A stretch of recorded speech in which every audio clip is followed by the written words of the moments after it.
hibiscus Scarlet Lotus. The palace of jade and gold shimmered under 1,000 lanterns. From the highest tower, the sound of gazheng strings floated like moonlight, delicate yet tense, as if the very air trembled with foreboding. Tonight was meant to be her wedding night. Sue Lyon stood before the bronze mirror, the reflection of a bride too still, too quiet. Her crimson gown trailed behind her like a river of blood. The phoenix crown upon her head weighed heavy, each jewel a promise she had bled for. Outside, drums echoed, deep, solemn, relentless. "Miss Sue," said her maid, Mayor, trembling as she adjusted the last pin. "It is time." Lyon smiled faintly. "Time," she echoed, as if the word itself hurt. For years, she had done everything right. Adopted from the ruins of a fallen house, she had served the Sue family with loyalty that bordered on worship. They had raised her from nothing, clothed her in silk, taught her to read, to play music, to smile with grace. And when the emperor's decree named her the chosen bride of Prince Zhao Rui, she had thought the heavens themselves had smiled upon her. How foolish. As she walked down the candle-lit corridor toward the ceremonial hall, whispers followed like shadows. She could feel it, the unease, the chill in the air. Inside the grand hall, her family waited. Sue Master, solemn as marble. His true daughter, Sue May, stood beside him, eyes shining with a sweetness that cut like glass. Then came the prince, her groom. Zhao Rui wore a smile the court had called charming, but tonight it felt like mockery. He took her hand, his grip cold. "Do you swear," the officiant began, "to honor your husband and serve the royal bloodline?" A sudden voice cut through. "I object." Gasps rippled through the hall. Sumay stepped forward, face pale and trembling, but her voice strong and clear. "This woman is not who she claims to be," she cried. "She is a traitor's daughter. Her birth name was Lin Yan. Her father plotted against the emperor 20 years ago." The hall froze. Lyon's heart stopped. "May, what are you?" May's tears fell, perfect as pearls. "Sister, forgive me, but the truth cannot be hidden. Father only adopted you to atone for your family's sins. We meant to protect you, but now you would marry into the royal line. It would doom us all." Zhao Rui turned to her, his expression unreadable. "Is this true?" "Your Highness, it's a lie," Lyon pleaded. I knew nothing." But before she could finish, soldiers stormed in. "The emperor commands. Sue Lyon is to be seized for treason." Her world shattered in a breath. May's sobs echoed as the prince stepped back, eyes cold as winter. "I cannot protect you, Lyon." "You promised," she whispered, as iron shackles clamped around her wrists. That night the Phoenix bride was dragged through the mud, her wedding veil torn, her crown fallen, the scarlet silk staining the stones like blood. She was thrown into the cold palace, the place where forgotten souls went to die. And in the silence of that cursed courtyard, Sue Lyon fell to her knees and swore to the heavens. "If the gods will not bring me justice, then I will rise and take it myself." Outside, the palace drums beat on, as if marking the birth of something far more dangerous than betrayal, rebirth. 3 years passed. In those years, the empire changed. New alliances formed, wars raged in the north, and the once celebrated Sioux clan began to crumble under the weight of its own deceit. Yet, from the ashes of the cold palace, a shadow walked again. Her name now was Lady Shen Li, a noblewoman of mysterious southern origin. Few knew her story, and fewer dared to ask. She appeared one spring morning at the emperor's court, her veil as white as snow, her voice gentle as mist. No one recognized the phoenix who had burned. But if one had looked closer, past the serene smile, past the faint trace of southern accent, they might have seen the quiet storm in her gaze. Sue Lyon, now Shen Li, had returned. That same morning, General Wei Tianlin returned from the northern frontier. The capital buzzed with talk of his victories. He was the youngest general in a generation to win 5 campaigns without defeat, a man of unshakable honor and silent eyes that saw too much. At court, Lady Shen met him for the first time. She was being introduced to the council as an envoy from the south, carrying trade proposals and gifts of jade. He stood beside the throne, his armor dark, his expression carved in steel. When their eyes met hers calm, his cautious something unspoken passed between them. He bowed, "My lady." "General Wei," she replied, her voice smooth as silk. "Your name echoes even across the southern seas." He inclined his head slightly, though his gaze lingered a moment too long. "And yet, I have never heard of Lady Shen before this week. Forgive me if I find that curious." She smiled faintly. Some names are not meant to be remembered until the right moment. It was a dangerous game, to toy with curiosity, but she needed him. Rumor had it that Wei Tianlin despised corruption, that he once defied the Su clan in court when they seized military funds for their luxury. He had no love for those who betrayed justice. He would be her weapon, and perhaps her shield. Lady Shen began her silent work. At banquets, she charmed ministers with sweet words while slipping poison into whispers. At temple gatherings, she donated silver in the Su family's name, spreading rumors of hidden sins.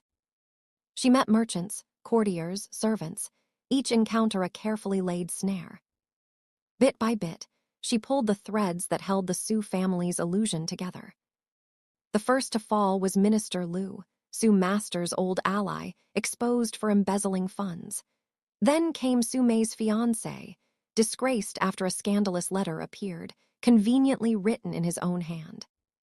The empire's social stage turned cold. One by one, her enemies began to dance to her hidden tune. And always, the general watched.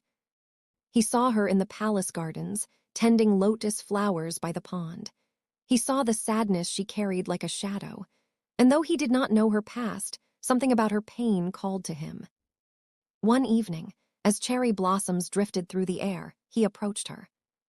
"My lady," he said softly, "you move like someone who has known war." She turned, startled. "War. Not of armies," he clarified, "of the heart." Her lips curved faintly. "Then, General, we are both soldiers." For the first time in years, Su Lion felt something fragile stir inside her chest, something dangerously close to warmth. Yet the palace walls had ears. Prince Zhao Rui had not forgotten the woman once condemned under his command.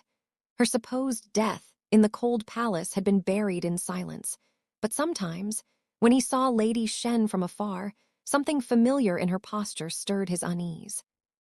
"She looks like," he murmured once, but the thought was gone before it could take form. Meanwhile, Su Mei, now the favored concubine of a high minister, had begun to feel the slow tightening of fear. One by one, those who had once protected her were vanishing. And then, one evening, a sealed letter appeared at her door. In elegant handwriting, it read, "Do you still sleep soundly, sister?" Su Mei dropped the letter, trembling. The empire prepared for the annual Moon Festival, the grandest celebration under heaven. Lanterns would light the capital, fireworks would crown the sky, and every noble house would present their offerings to the emperor. Lady Shen, too, had been invited to perform, a poetic recital before the court. It was the perfect stage for her vengeance, but fate, as always, had its own design. The night before the festival, as she practiced beneath the moonlight, she found General Wei waiting at the edge of the courtyard. "You're planning something," he said quietly. "Something dangerous." She stilled. "You think too highly of me, General." "No," he replied. "I've seen that look before. It's the same one I wore before I burned a city to end a war." Silence. The wind stirred her veil, revealing the faint scar across her temple, the mark left from her imprisonment. Wei Tianlin stepped closer. "Who hurt you?" For a heartbeat, Su Lion's mask cracked. Tears shone unshed. "Everyone I loved." He said nothing more, only removed his cloak and placed it gently around her shoulders.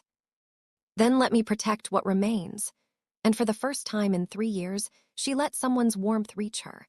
The next night, the Moon Festival would bring both revelation and ruin. The world would finally know the name Su Lion once more. By evening, the capital transformed into a sea of lanterns. Red silk fluttered between rooftops, music echoed from every corner, and the imperial courtyard gleamed beneath the rising moon. The emperor's throne stood at the center, surrounded by ministers, nobles, and royal guards in armor polished to silver.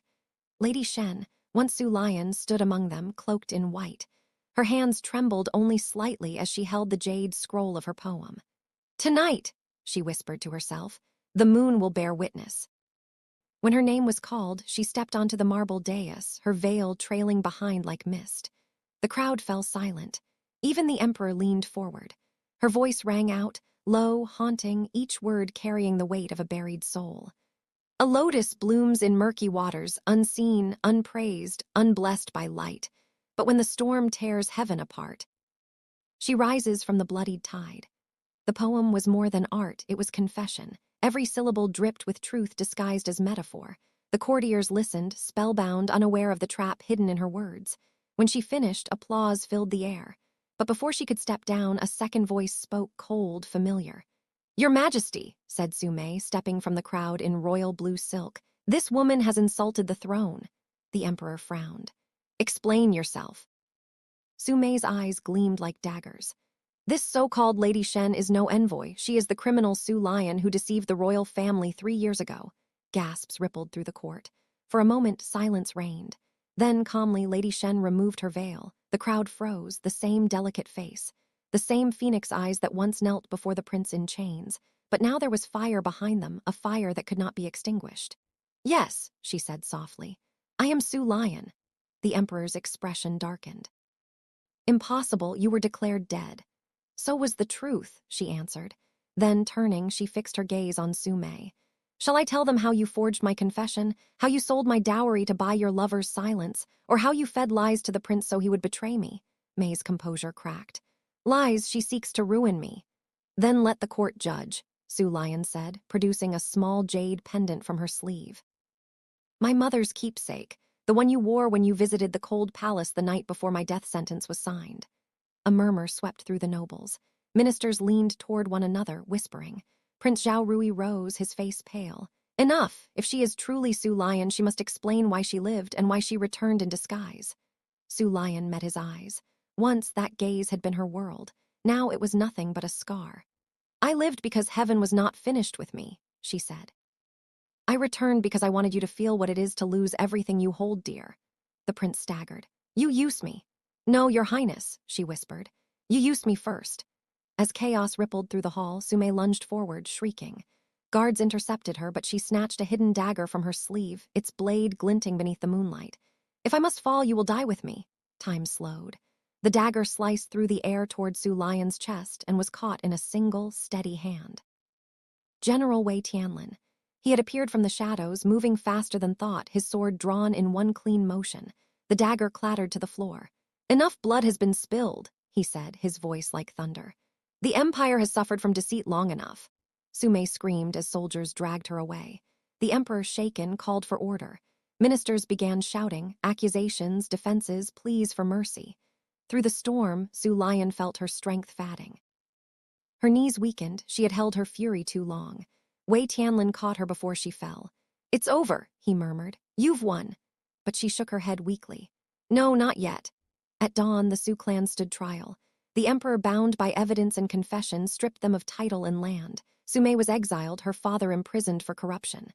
The prince, shamed before the court, was sent to command the frontier armies as punishment, a life of battle, not luxury. And Su Lion. When asked what she desired as reward, she only said, "A name that is my own. No longer Su, no longer Shen, just Lion."